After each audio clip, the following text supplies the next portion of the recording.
ప్రకాశం barrage వద్ద చిక్కుకున్న బోట్ల తొలగింపు ప్రక్రియ విజయవంతమైంది. ఇప్పటికే 2 బోట్లను తొలగించిన అధికారులు తాజాగా 3వ పడవను బయటకు తీశారు. వీటిని పున్నమి ఘాట్కు తరలించారు. ఈ ప్రక్రియకు 15 రోజులు శ్రమించాల్సి వచ్చింది. అయితే ఆపరేషన్ పూర్తి స్థాయిలో సక్సెస్ అయిందని ఇరిగేషన్ సీనియర్ యంత్రాంగం ప్రకటించింది. ప్రకాశం బ్యారేజ్ వద్ద 3వ బోట్ వెలికితీతకు సంబంధించి మరిన్ని వివరాలను మా ప్రతినిధి హరీష్ అందిస్తారు. బ్యారేజీ వద్ద చిక్కుకున్న 3 బోట్లను ఎట్టకేలకు అధికార యంత్రాంగం బయటకు తీసింది. 1 కాదు 2 కాదు 13 రోజుల పాటు అధికార యంత్రాంగం అంతా కూడా శ్రమించింది. చివరిగా ఉన్నటువంటి బోటు 3వ బోటు బయటకు వచ్చినటువంటి సిచ్యువేషన్ కనిపిస్తుంది. కొద్దిసేపటి క్రితమే హెచ్చాకారంలో వేసినటువంటి ఒక ప్లాన్ ప్రకారం 3వ బోటు బయటకు వచ్చింది. ఆ బోట్ని ప్రకాశం బ్యారేజీ ఎగువ ప్రాంతంలో ఉన్నటువంటి ప్రాంతానికి తీసుకొచ్చారు. అక్కడ బోటు నీళ్ళలో మునిగిపోయింది. ఎప్పుడైతే బోట్ని పూర్తిగా వెయిట్లెస్గా చేశారో, వెయిట్లెస్గా చేసినటువంటి సిచ్యువేషన్ని నీటి ఉధృతి ఎక్కువగా ఉండడంతో ఆ నీటిలో బోటు మునిగిపోయినటువంటి సిచ్యువేషన్ మనకు కనిపిస్తుంది. అందులో భాగంగానే కొద్దిసేపటి క్రితం బోటుకు సంబంధించినటువంటి ఆనవాళ్లు బయటకు వచ్చాయి. బయటకు వచ్చిన తర్వాత ఆ బోట్ని యంత్రాంగం అంతా కూడా ప్రత్యేకంగా ఏర్పాటు చేసినటువంటి ఎక్విప్మెంట్ ద్వారా బోట్ని బయటకు తీసుకొచ్చారు. దీంతో 3 బోట్లు బయటకు వచ్చినట్లయింది. ఇప్పటికే 13 రోజులుగా అధికార యంత్రాంగం, అటు ఇరిగేషన్ యంత్రాంగం, ప్రకాశం బ్యారేజీ పబ్లిక్ వర్క్స్ డిపార్ట్మెంట్కి సంబంధించినటువంటి యంత్రాంగం, ఇరిగేషన్లో సీనియర్గా ఉన్నటువంటి రిటైర్ అయినటువంటి యంత్రాంగం అంతా, ఇంకోవైపు అబ్బులు టీము, అదేవిధంగా విశాఖ నుంచి వచ్చినటువంటి, కాకినాడ నుంచి వచ్చినటువంటి డైవింగ్ టీమ్స్ అంతా కూడా పూర్తిగా శ్రమించాయి. శ్రమించిన తర్వాత ఈరోజు 3వ బోటు కూడా బయటికి రావడంతో ప్రకాశం బ్యారేజీ వద్ద చిక్కుకున్నటువంటి 3 బోట్లకు సంబంధించినటువంటి ఆనవాళ్లు బయటకు వచ్చాయి. ఇంకోవైపు మనం చూస్తున్నటువంటి విజువల్స్లో గతంలో బయటకు వచ్చినటువంటి 2 భారీ బోట్లు కూడా బయటకు వచ్చాయి. ఈ 2 భారీ బోట్లు కింద ఇసుకలో కూరుకుపోయి ఉన్నటువంటి కారణంగా బోటు ఇప్పటివరకు కూడా బయటకు రాలేదు. ఈ బోట్ని బయటకు తీయడానికి కూడా 2 రోజుల సమయం పట్టింది. దీంతో యంత్రాంగం అంతా కూడా విశ్వ ప్రయత్నాలు చేయాల్సినటువంటి సిచ్యువేషన్ ఏర్పడింది. ఇప్పుడు 3వ బోటు కూడా బయటకు రావడంతో దాదాపుగా బ్యారేజీ వద్ద ఉన్నటువంటి సిచ్యువేషన్ ఒక రకంగా కంట్రోల్ అయినట్టుగా భావించవచ్చు. ఎందుకంటే కొద్ది రోజులుగా కూడా ఇదే రకమైనటువంటి సిచ్యువేషన్లో కొంతవరకు ఆందోళనకరమైనటువంటి సిచ్యువేషన్ కనిపించింది. ఎందుకంటే బ్యారేజ్ దగ్గర ఉన్నటువంటి బోటు ఫోర్స్ కనుక, నీటి ఫోర్స్ కానీ, వర్షం కానీ వచ్చి కొంతవరకు ఎక్కువైతే కనుక బ్యారేజీకి సంబంధించినటువంటి పిల్లర్స్, గేట్స్కి కొంతవరకు కూడా ఇబ్బందికరమైనటువంటి సిచ్యువేషన్ ఏర్పడేటువంటి పరిస్థితి ఉండేది. సో వాటిని అధిగమించి యంత్రాంగం అంతా కూడా కొద్దిసేపటి క్రితం 3వ బోట్ను కూడా బయటకు తీయడంతో పూర్తిగా వాటర్ అంతా కూడా బయటకు వచ్చింది. దీంతో ఎగువ ప్రాంతంలో కొంతవరకు కూడా మెరక ప్రాంతానికి ఇప్పుడు బోట్ని బయటకు తీసుకొచ్చారు. బయటకు తీసుకొచ్చి యంత్రాంగాన్ని రాష్ట్ర ప్రభుత్వం కూడా అభినందించింది. దాదాపుగా 13 రోజుల పాటు పెద్ద ఎత్తున బోటుకి సంబంధించినటువంటి వెలికితీతకు సంబంధించినటువంటి పనులు జరిగాయి. చివరికి భారీ క్రేన్స్ తీసుకొచ్చి బోట్ని బయటకు తీసుకురావడానికి ప్రయత్నం చేసినప్పటికీ కూడా అది సాధ్యపడలేదు. ఇక చివరికి ఈ రకమైనటువంటి హెచ్ ప్లాన్ ఏదైతే ఉందో, హెచ్ ప్లాన్ వేసి అబ్బులు టీము, అదేవిధంగా డైవింగ్ టీమ్స్ ఏవైతే ఉన్నాయో అవన్నీ కూడా నీటిలో నిరంతరం శ్రమించిన తర్వాత ఎట్టకేలకి బోట్ని బయటకు తీసుకురాగలిగారు. మొత్తం మీద ఈరోజు 3వ బోటు బయటికి రావడంతో కొంతవరకు కూడా ఇరిగేషన్కి సంబంధించినటువంటి యంత్రాంగం అంతా కూడా పెద్ద ఎత్తున ఈ బోటుకి సంబంధించినటువంటి వెలికితీతకు సంబంధించినటువంటి పనులు కూడా పూర్తి చేసినటువంటి సిచ్యువేషన్ కనిపిస్తుంది. మొత్తం మీద యంత్రాంగం అంతా కూడా 13 రోజుల పాటు శ్రమించిన తర్వాత పెద్ద ఎత్తున బోటుకు సంబంధించినటువంటి ఆనవాళ్లు ఏవైతే ఉన్నాయో అవన్నీ కూడా బయటకు వచ్చినటువంటి సిచ్యువేషన్ కనిపిస్తుంది.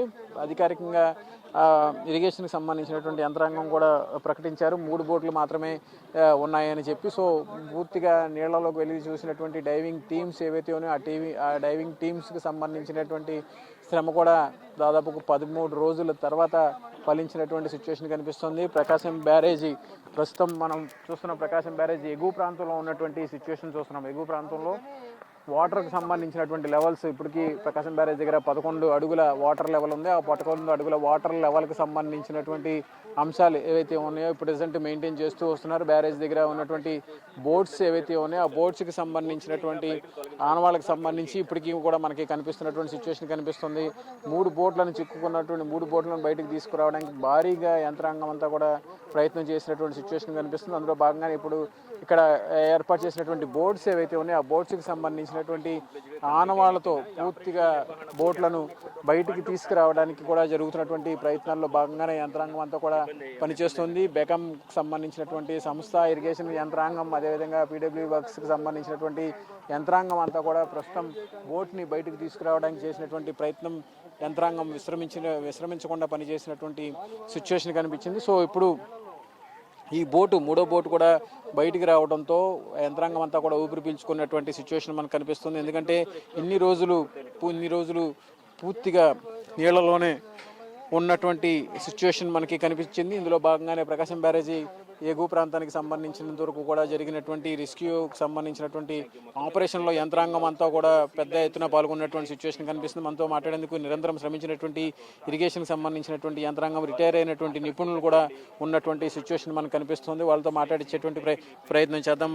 సార్, ఎలా జరిగింది ఆపరేషన్? ఈ రోజుతో ఆపరేషన్ పూర్తయినట్టుగా మనం చెప్పుకోవచ్చు? పూర్తయిందని చెప్పుకోవచ్చు అండి. ఈ రోజుతో మూడు బోట్లే ఉన్నాయని నిర్ధారణకు వచ్చాము మేము. ఇంకో దానికోసం వెతికేమీ కనపడలేదు కాబట్టి పూర్తయింది. ఈ రోజుతో మూడింటిని తీసుకొచ్చి ఇక్కడ పెట్టాం. మీరు కూడా చూసారు, 3 ఇక్కడ ఉన్నాయి. కాకపోతే ఇంకొద్దిగా ఏమైనా వస్తే యువతలుగా లాగేసి కట్టేస్తారు. అంతటితో పూర్తయింది. సార్, ఎన్ని రోజులు? దాదాపు 13 రోజుల పాటు పనిచేసినటువంటి సిచ్యువేషన్ ఉంది. ఎలా సాగింది ఆపరేషన్ అంతా కూడా? మొదట మనకి పూర్తి అవగాహన లేదు వీటి మీద. గేట్స్ వాటి మీద ఉన్న అవగాహన వీటి మీద లేదు. అవి ఏ విధంగా చేయాలి, ఏ విధంగా తీసుకురావాలని 1-2 ప్లాన్లు వేసుకుని మొదట క్రేన్స్ అనుకున్నాం, తర్వాత అబ్బుల్ టీం అనుకున్నాం, తర్వాత ఈ విధంగా ఈ సిస్టంతో కంప్లీట్గా పూర్తి చేయగలిగాం. ఇప్పుడు వాడినటువంటి సిస్టమ్ ఏంటి? ఇది హెచ్ ఆకారంలో కనిపిస్తుంది, కావడి ఆకారంలో. ఎలా దీన్ని సక్సెస్ చేయగలిగారు? ఆ బోటుని లేపాలి, కింద మునిగిపోయిన బోటుని మనం దానికి అటు ఇటు ఏదో ఒక అనుసంధానం చేసి మనం లేపాలి. ఆ అనుసంధానం కోసం ఆ గడ్డలను వెల్డ్ చేసాం 2 బోట్లకి. ఈ మధ్య డిస్టెన్స్ ఎంత ఉంటుంది, ఆ బోటుకి ఈ బోటుకి ఎంత కావాలి, అవన్నీ లెక్కలేసుకుని దాని ప్రకారం అవి ఒక్కోటి దాదాపు 2 బోట్లు కలిపి 65 అడుగులు ఒక్కొక్క గడ్డ. అట్లాంటి 2 బోట్లకు ఒకటే మళ్ళీ వెల్డ్ చేసుకోవటం, మళ్ళీ దాన్ని అక్కడికి తీసుకెళ్ళి అక్కడ కదలకుండా వెల్డ్ చేసుకోవటం, వాటికి హుక్స్ పెట్టుకుని ఇవి లేపడానికి, కింద ఉన్న మునిగిపోయిన దానికి కనెక్షన్లు ఇచ్చుకోవడానికి చైన్ పుల్లీ బ్లాక్స్ పెట్టుకుని, మొదటి దానికి 14 చైన్ పుల్లీ బ్లాక్స్తో కానీ అది బయటికి రాలేదు. ఇప్పుడు ఇవి 10తో వచ్చింది, అది ఇంకా పెద్దది. అందువలన ఆ విధంగా సేమ్ ఆపరేషన్ మిగతా ముందు 2టికే చేసాము, మేము 3వ దానికి కూడా అదే ఆపరేషన్ చేసి తీసుకురాగలిగాం. మీరు అసలు మీ సీనియారిటీలో మీకున్న అనుభవంలో ఎలాంటి సిచ్యువేషన్ ఎప్పుడైనా చూసారా? ఇలాంటి అనుభవం ఎప్పుడన్నా మీకు తగిలిందా? ఇప్పుడు ఈ అనుభవం ద్వారా ఎలాంటి మెసేజ్ వచ్చింది? ఎలాంటి ఇరిగేషన్కి సంబంధించి కావచ్చు, బ్యారేజ్కి సంబంధించి కావచ్చు, ఎలాంటి మెసేజ్ మీరు తెలుసుకున్నారు? ఇప్పుడు ఇట్లాంటి ఫ్లడ్స్ వచ్చేటప్పుడు ఎవరికి వాళ్ళు జాగ్రత్తగా బోట్స్ని కట్టుకోవాలి. ఇప్పుడు బోట్స్ అనేది ఎవరికి వాళ్ళు పర్సనల్కి సంబంధించినవి, వాళ్ళు జాగ్రత్త చేసుకోవాలి. అది వస్తే దానివల్ల బ్యారేజ్కి ఏదైనా నష్టం జరిగితే ప్రజలందరికీ నష్టం. అట్లాంటి లేకుండా ముందు అందరూ ఎవరికాళ్ళు జాగ్రత్త చేసుకోవాలి, ఎవరి పడవల వాళ్ళు రాకుండా చూసుకోవాలి. దానికి ప్రభుత్వం కూడా వాళ్ళందరికీ సరైన ఆదేశాలు ఇస్తుందని ఆశిస్తాం. అంటే మీరు రిటైర్డ్ అధికారికి ఇన్ని రోజుల పాటు శ్రమించారు. మీకు ఉన్నటువంటి అనుభవం చూసుకుంటే కనుక మీరు పనిచేసినటువంటి టెన్యూర్లో కావచ్చు, బ్యారేజ్ టెన్యూర్లో కావచ్చు, ఇప్పుడు ఈ రకమైనటువంటి విపత్తులో వచ్చినటువంటి బోట్లు కావచ్చు, దీన్ని ఎలా చూడాలంటే మీరు చేసినటువంటి ఉద్యోగంలో ఉన్నటువంటి అనుభవం ఎలా ఉంది? అప్పుడైతే మాకు ఇప్పుడు ఈ ప్రాబ్లమ్స్ రాలేదు. మన 19లో ఒకటి వచ్చింది. అప్పుడు కూడా ఆయన దినేష్ గారు ఉన్నారు, ఆయనకి నాకు పరిచయం కూడా లేదు.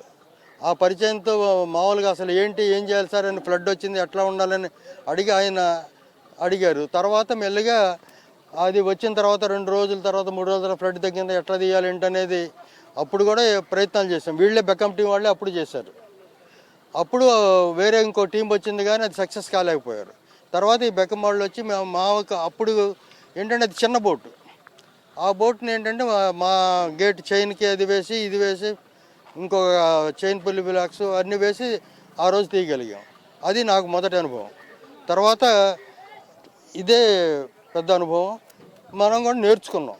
ఇంకా ఎప్పుడైనా వచ్చినా ఇట్లా చేయడానికి ఒక అనుభవం అనేది వచ్చింది. సార్, ఫైనల్గా చెప్పండి, ఇది అంతా సక్సెస్ అయినట్టేనా? ఇందులో ఎవరెవరు పార్టిసిపేట్ చేశారు? వాళ్ళందరికీ ప్రభుత్వం ఏమన్నా ప్రోత్సాహకం అలాంటిది ఏమైనా ఉందా?